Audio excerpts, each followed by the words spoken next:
The first unit of the second paper will be about population. Now, before we start, really good place just to get loads of different resources, practice exam questions, videos and other things is right here. The GCSE Geography Bite-Size Population. If you just stick that into Google, and it will take you to the BBC website where you can start to explore some various things about the unit.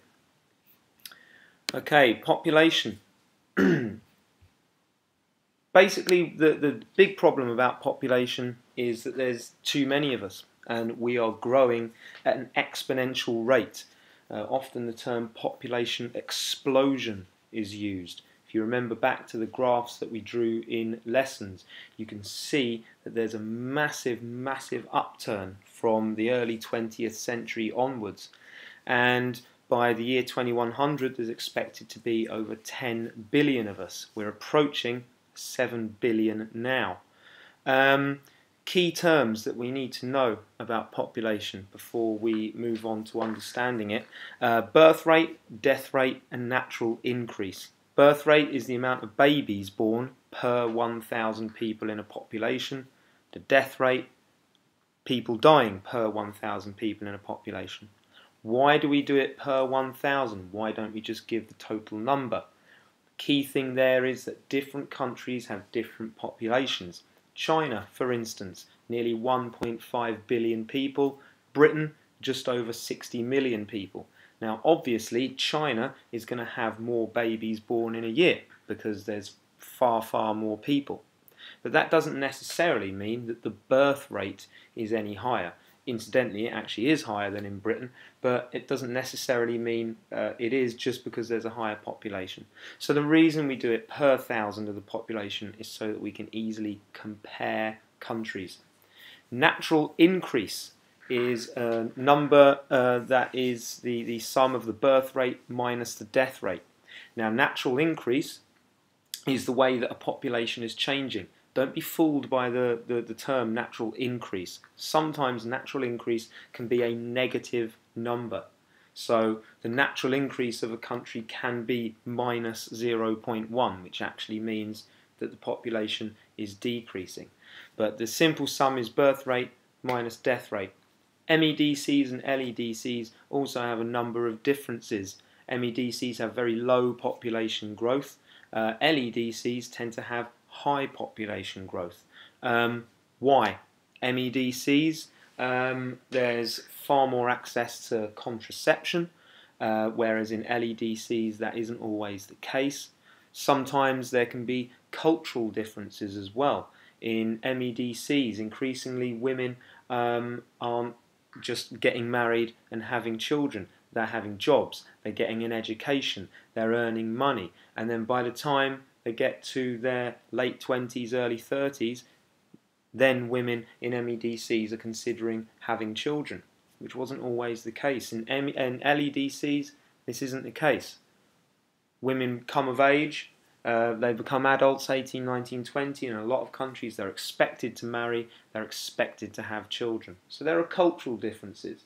But there are also other differences. In LEDCs, people have a lot of kids because frankly, they're worried that some of them are going to die. The infant mortality rate can be quite high.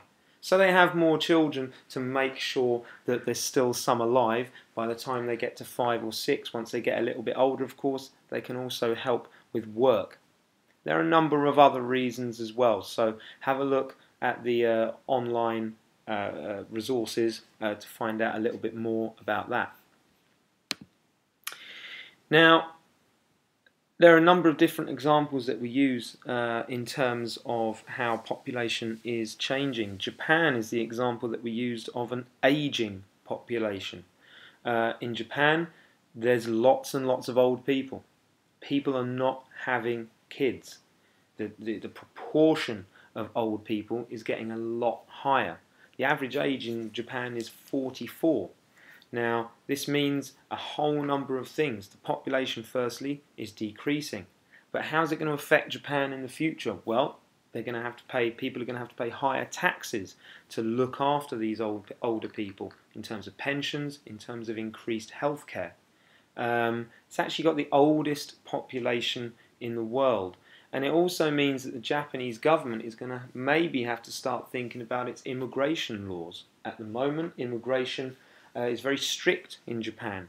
It doesn't let just anyone in. The Japanese government may have to start rethinking that, because it's going to need people to do jobs, to pay taxes, so that the government can then look after the older population. Mexico is a country with the opposite problem. Loads and loads and loads of young people. Problems with school places. There's a very low death rate as well, though, because Mexico is developing. So the population is increasing, but it's very, very youthful. Lots of people of school age, therefore they're not working. So in that sense, it's the same problem that Japan has, except with Japan, their old people aren't going to get to a point in the future where they will be ready to work. The youthful population of Mexico will, though. So two very different, contrasting examples. There's two different ways that a government can control population. Firstly is the Chinese model, the Chinese one-child policy. Now, we've spent a lot of time doing this in both Year 8 and Year 9, as well as at GCSE, so you should all be quite familiar with the basics. It was brought in 1979 because China's population was simply getting too big. Problems that brings: overcrowding, less housing, not as much decent healthcare, less school places. And it was a massive problem for the Chinese. So they brought in this law that you could only have one child. There are a number of ways of making this happen. Firstly, benefits for people who stick to the rules. Good schools, good homes, good jobs, good wages for the people that stick to the rules. If you decide to flout the rules, though, you can get punished. Fines. The very worst case scenarios: forced abortions, forced sterilisation of women.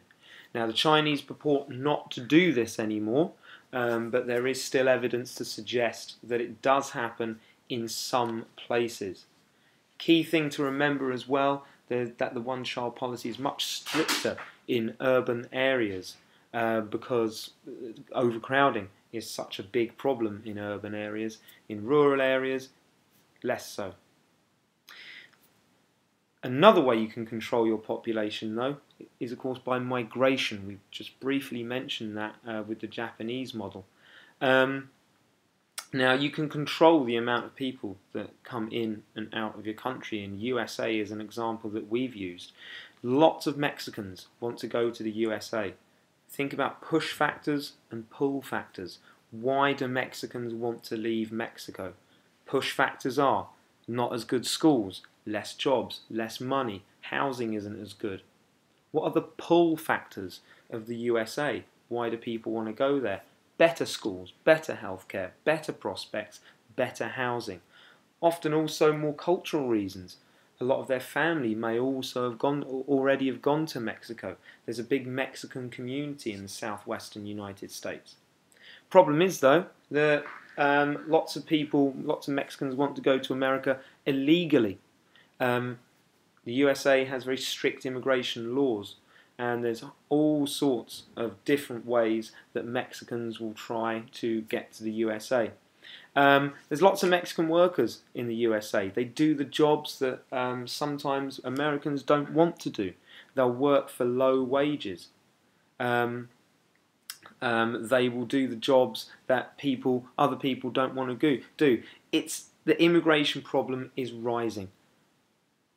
They do admit some people legally, but only if they have very specific skills. A lot of the Mexicans who go over, though, don't.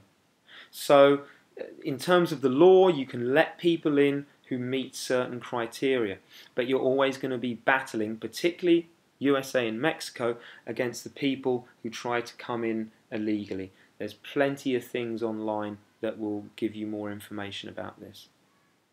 Now, what are the exam questions going to look like? Well, if we go to this website here, this is the Edexcel website, your exam board. If you just type in edexcel.com into your browser, you'll have this page here. Here, where it says qualification family, you go to the drop down menu and you go up here, GCSE from 2009. It'll take you back to this page. Then subjects, you are Geography B. Then click Go. And this will give you all sorts of different things that you can use for your revision. Now, in terms of exam questions, if we click on exam paper here, we've got all the different exam papers from the last few years for Unit 2. Okay, you don't want Unit 1, you don't want Unit 3 or anything like that, you want Unit 2. So this one here, for instance, was the January 2011 paper 2F, that means foundation. Okay, if we go down further, 2H, that's the higher paper. So it's up to you which ones you want to look at. Let's just look at the foundation one first. Click download. Not all of these will be available to you as well. For the latest ones, you're going to need a password to get in, which obviously you don't have, but I do. So if you want them, I can print them off for you. But if we just wait for this to load, if it wants to.